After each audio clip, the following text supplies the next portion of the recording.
Geger, Nikita Mirzani akhirnya ditahan penyidik Polda Metro Jaya hari ini usai ibu 3 anak ini menjalani pemeriksaan sebagai tersangka atas laporan polisi Dr. Reza Gladys atas Mail, asisten pribadi Nikita Mirzani, hingga juga menyeret dirinya. Penetapan penahanan atas Nikita mungkin tidak begitu mengejutkan bagi pihak Dr. Reza Gladys karena Nikita yang dijerat pasal berlapis terkait dugaan pemerasan, pencemaran nama baik hingga diduga melakukan pencucian uang, terancam akumulasi hukuman penjara selama 20 tahun. Namun sebelumnya Nikita mengaku tidak gentar menghadapi langkah hukum Dr. Reza Gladys. Lantas seperti apa tanggapan pihak Nikita Mirzani atas penetapan penahanan atas Nikita oleh penyidik Polda Metro Jaya pada hari ini? Seperti apa pula tanggapan dari pihak Dr. Reza Gladys atas ditahannya Nikita Mirzani? Pemirsa, bersama Intens Investigasi, kami hadirkan kabar terkini, terpercaya dan teraktual. Tetapi sebelumnya jangan lupa untuk like, subscribe, dan juga share channel YouTube ini.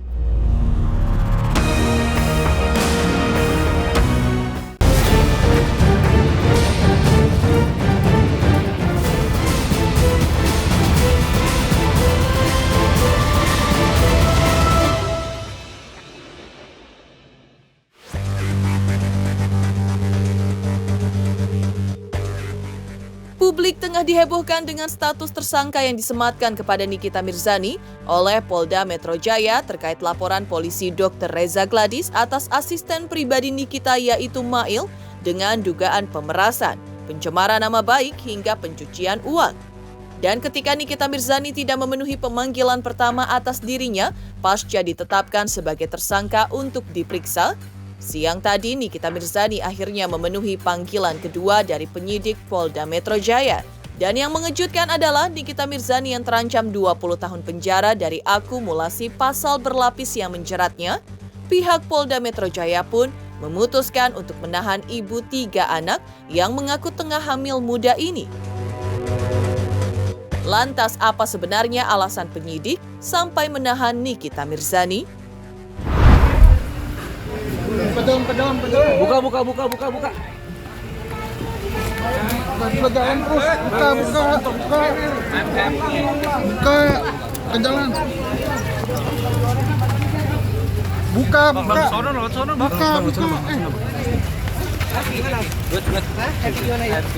Gimana kamu?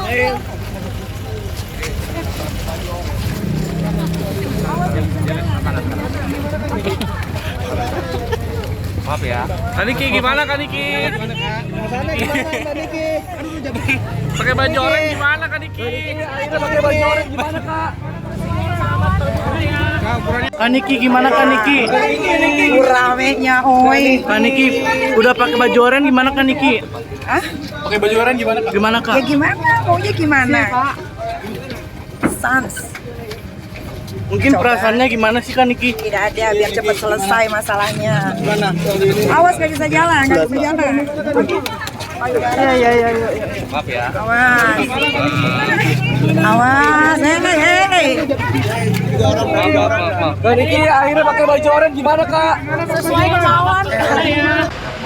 Kaniki. Kaniki gimana?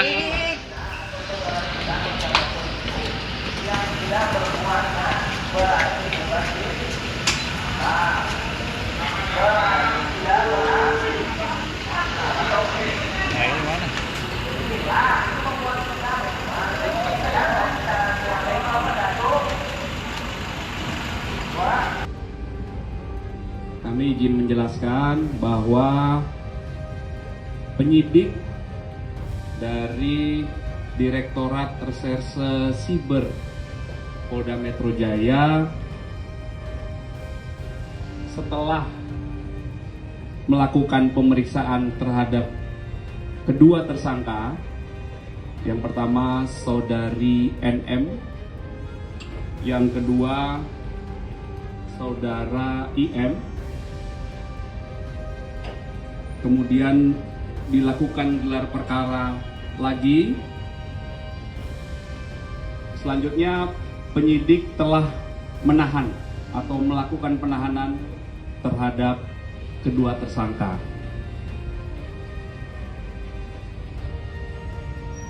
Dan untuk 20 hari ke depan, kedua tersangka dilakukan penahanan oleh penyidik. Selanjutnya, penyidik terus melakukan pendalaman dan melengkapi berkas-berkas terkait peristiwa Akuo. Ada pertanyaan? Baik. Terhadap tersangka saudari NM, dalam 2 kali proses BAP sebagai tersangka diajukan 109 pertanyaan.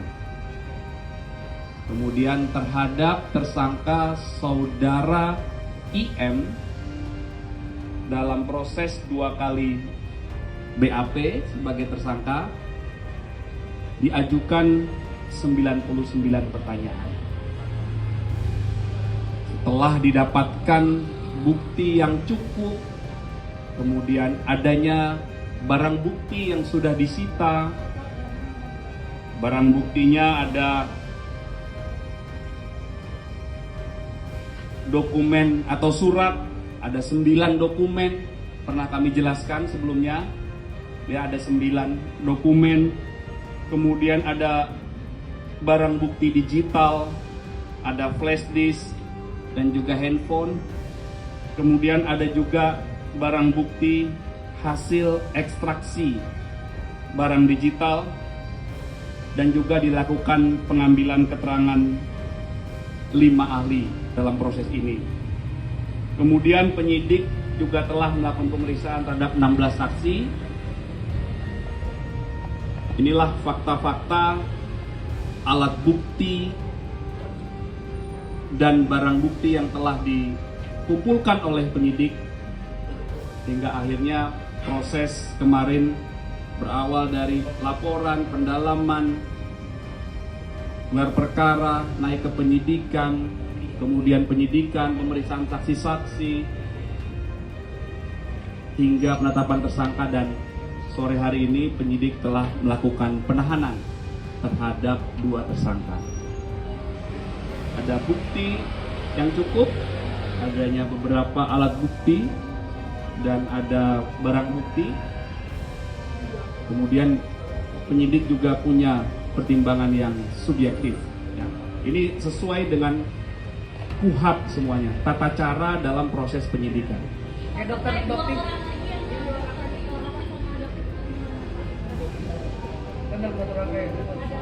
Nanti kami pastikan, ya. Nah, kami pastikan kepada penyidik, karena proses penyidikan ini tidak boleh berandai-andai. Jadi dalam proses penahanan ini penyidik aman, pengumpulan fakta-fakta lagi, pelengkapan berkas perkara. Ya, jadi kami sebagai humas tidak dapat berandai-andai. Kami mohon waktu, penyidik masih terus melakukan pendalaman, ya.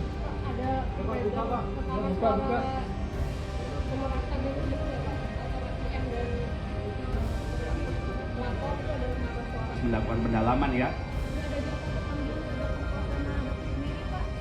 Baik, mohon dicatat. Apa ada tersangka lain dan? Ya? Apa ada? Ya, nanti dilakukan, masih dilakukan terus pendalaman.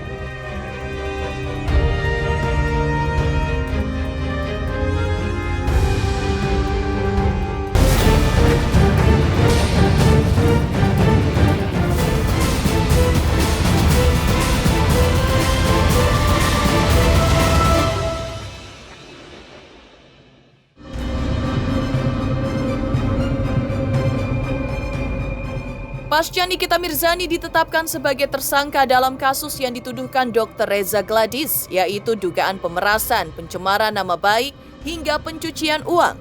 Kuasa hukumnya Fahmi Bahmid menyebutkan bahwa unsur niat dan maksud dalam peristiwa hukum sangatlah penting untuk menilai apakah itu merupakan suatu tindak pidana atau bukan.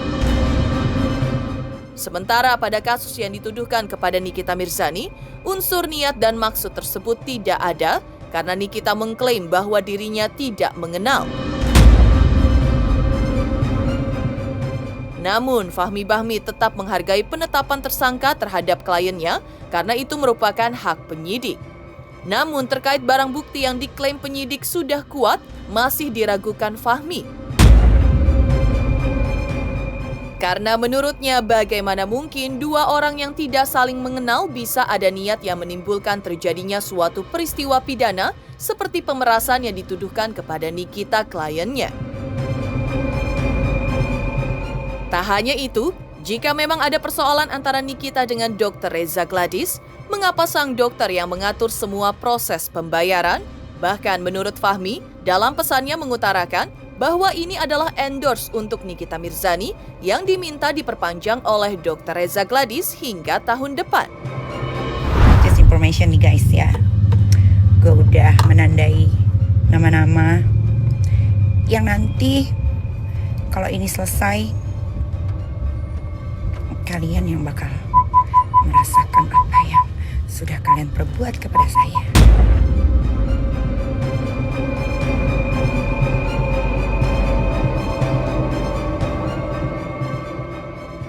Kita ikutin aja dulu permainan mereka.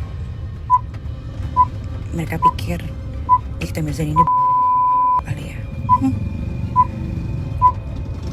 Lu yang nyari gua, ingat lu yang nyari gua. Dan gua tidak pernah berhubungan sama lu. Gua gak mau kenal sama lu. Namanya juga jagoan. Mau ditersangkain ya tersangkain aja. Mau ditahan,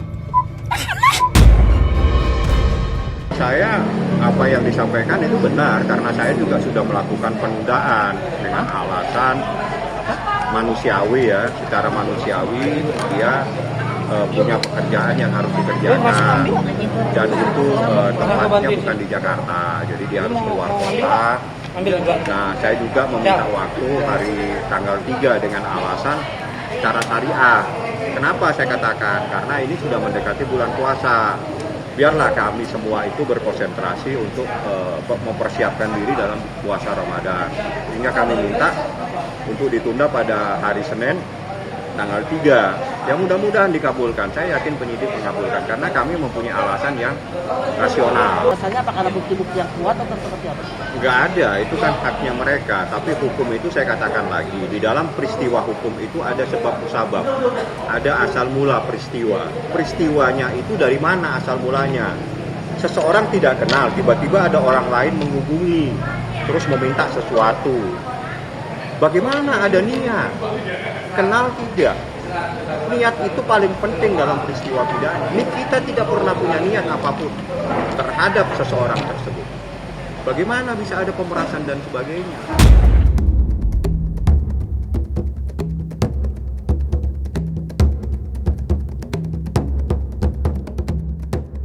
Jika memang ini ada persoalan, kenapa dia yang mengatur sendiri jadwalnya, cara membayarnya, dibayar 2 kali, setelah itu dia minta waktu ya, memberitahukan kalau nanti bulan ini sudah selesai, tolong sampaikan kami supaya kami membayar lagi. Terus bagaimana ada pemaksaannya, pengancamannya? Semua dia yang memutuskan, nggak ada masalah. Mail itu kan nggak punya beban karena Mail, kamu kenal? Saya nggak kenal bang, saya dihubungi yang pertama saya tidak angkat, seingat saya ya, mudah-mudahan saya tidak salah. Yang kedua saya angkat, terus dia ingin bertemu dengan Nikita, tapi tidak dikasih kesempatan karena Nikita lagi ada sibuk. Kalau nggak salah dia lagi ada shooting di mana itu di luar pulau, karena itu November. Jadi bagaimana terus tiba-tiba orang yang tidak kenal saya ajukan kembali, orang tidak kenal tiba-tiba dinyatakan dia mempunyai niatan untuk melakukan pemerasan. Kenal tidak, niatan sudah pasti tidak ada.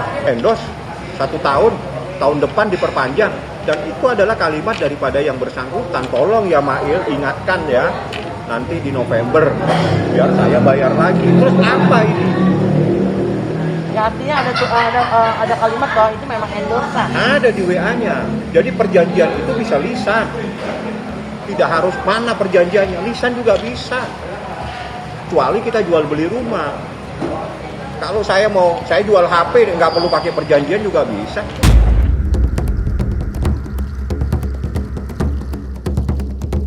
Pihak kuasa hukum Dr. Reza Gladys di sisi lain, yaitu Julianus Paulus Sembiring SH, menilai adanya sindikat dalam dugaan pemerasan terhadap kliennya yang kini diduga melibatkan Nikita Mirzani. Dugaan itu muncul setelah pihak Dr. Reza Gladys melakukan rapat dengar pendapat dengan Komisi 9 DPR Republik Indonesia baru-baru ini, di mana dari para korban ini ditemukan adanya pola yang sama, bagaimana mereka diduga diperas oleh beberapa pihak yang diduga sebagai pelaku pemeras. Karena itulah pihak Dr. Reza Gladys menilai jaringan ini merupakan sindikat yang rapi dalam melakukan aksinya terhadap para owner skincare. Dr. Reza Gladys selaku korban mengklaim sudah menyerahkan sejumlah bukti-bukti yang valid kepada penyidik Polda Metro Jaya. Karena itu, kliennya merasa sangat tenang, lantaran merasa yakin dan percaya bahwa laporan polisinya akan membuahkan hasil, serta oknum-oknum yang dilaporkan akan ditahan. Sebenarnya Dr. Reza ini kan saya salut. Pertama, kenapa saya salut? Beliau ini kan paham hukum acara. Ya, ini salah satu public figure, ya. Ada juga yang lain sih yang saya ketemui yang paham hukum acara, sehingga dia dari awal sih tenang. Dia tenang karena dia yakin dan percaya ini akan membuahkan hasil, dan kemudian oknum-oknum yang dia laporkan dia yakin akan ditahan. Dan mendengar, ya sebenarnya klien kami semalam sudah mendapatkan SP2AP terkait surat yang kami sampaikan kepada Polda Metro Jaya, dan beliau sudah merasa bahwa ini wajar, ya. Tetapi beliau berharap bahwa penyidik tetap bekerja dengan keras, ya, karena klien kami ini pada prinsipnya menyajikan bukti-bukti yang sangat terang benderang, ya, bukan kabur, bukan Excalibur, ya. Jadi kalau kawan-kawan sering melihat banyak proses pidana dan sebagainya juga lama, mungkin bukti-buktinya kabur, ya. Ini jelas terang benderang sehingga penyidik merasa yakin sebagaimana ketentuan-ketentuan yang berada di hukum acara, ya. Dengan terpenuhinya unsur pasal 21 KUHP, ya, dia ancamannya dari 5 tahun nih. Kemudian dia sudah melakukan pidana-pidana lain, dan ya kalau nggak salah kemarin ya si inisial NM ini mau keluar negeri. Nah, ya, jadi alasannya nggak tahu gitu. Nah, ini harus saya harap penyidik harus bertindak dengan segera untuk melakukan penahanan terhadap inisial NM. Pada intinya bahwa kami dari penasihat hukum sangat yakin dengan apa yang kami majukan. Sudah, itu aja. Dan ini sindikat, bukan kami sindikat. Tadi kami hadir dalam rapat dengar pendapat umum di Komisi 9. Dan saya ada membawa beberapa dokter estetika dan brand owner.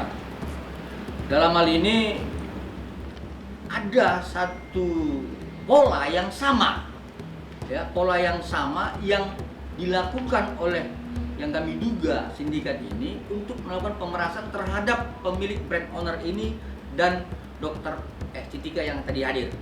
Ya, seperti contoh begini, direview. Setelah direview, kemudian ditelepon, lalu dibilangin, awas hati-hati, ini gua dipanggil sama Bepom, DPR dan sebagainya. Nah, kemudian ini dokter estetika dan pemilik brand owner ini ketakutan sehingga melakukan komunikasi. Jadi polanya sama, ya. Tidak hanya klien kami dokter RG, ya, tapi kepada beberapa korban-korban yang lainnya. Jadi kenapa kemudian kami mengatakan ini dugaan sindikat? Karena mempunyai pola yang sama terhadap korban-korban yang lain. Seperti itu dia. Sesuai yang disampaikan oleh Kabid Humas bahwa sebenarnya itu diminta 5M, tetapi kesanggupan klien kita hanya 4M, seperti itu. Ya, jadi itu pun dengan tekanan-tekanan yang luar biasa. Seperti itu. Ya, itu dua kali, satu ditransfer, satu di cash, ya. Soal transfer ke rekening TIT, nah, itu kan. Kalau bagaimana menyampaikan keterangan inisial NM, TIT, nah.